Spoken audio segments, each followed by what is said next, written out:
Hip hop. I believe in hip hop. More specifically, I believe in the unity, honesty, and loyalty that the culture of hip hop carries. Growing up as a kid, I always found myself to be different. I was the kid in class who always had different interests, different hobbies, and a different mindset. It was hard for me to relate to the majority of people I met, and even harder for me to experience a genuine connection, genuine unity. I found comfort and company through my hobbies and interests, the most notable being hip hop music.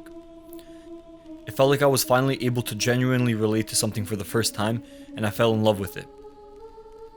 Falling down the rabbit hole as I always do, I spent countless hours researching the history of hip hop and realized it was much more than just music. It was a culture. It was a lifestyle, and one worth living. It was something so raw, so uncut, so truthful that it hurt, and I was hooked. I quickly came to find out that hip hop consisted of 4 elements: rapping, DJing, breakdancing, and graffiti, each working with one another in perfect harmony. I always found myself to be the jack of all trades but a master of none, so I figured I would give each one a shot.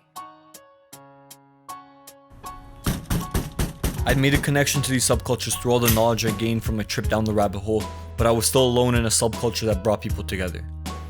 That was until I found out about Toronto Collective, an art supply shop in the heart of downtown Toronto that turned out to be more of a sanctuary of like-minded hip-hop heads all carrying the same values as I, the same love for the culture of hip-hop. I first arrived at the shop at the age of 10 years old and instantly made a connection with the shop owners, Heist and Jedi. Both being former b-boys and graffiti writers, they began mentoring me about the art of graffiti. Fast forward 10 years later, not only am I an employee at Toronto Collective, but I am a part of the Toronto Collective family.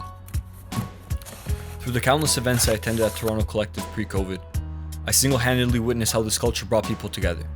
In the past 10 years, I was constantly surrounded by real people who recognized honesty, people who were unified as one no matter the age or ethnicity, and individuals who were loyal to each other, loyal to the culture. We all wanted to grow together as one, as a family, the Toronto Collective family. I was tired of the lies, the selfishness, and closed-mindedness I saw in the majority of individuals around me growing up as a child.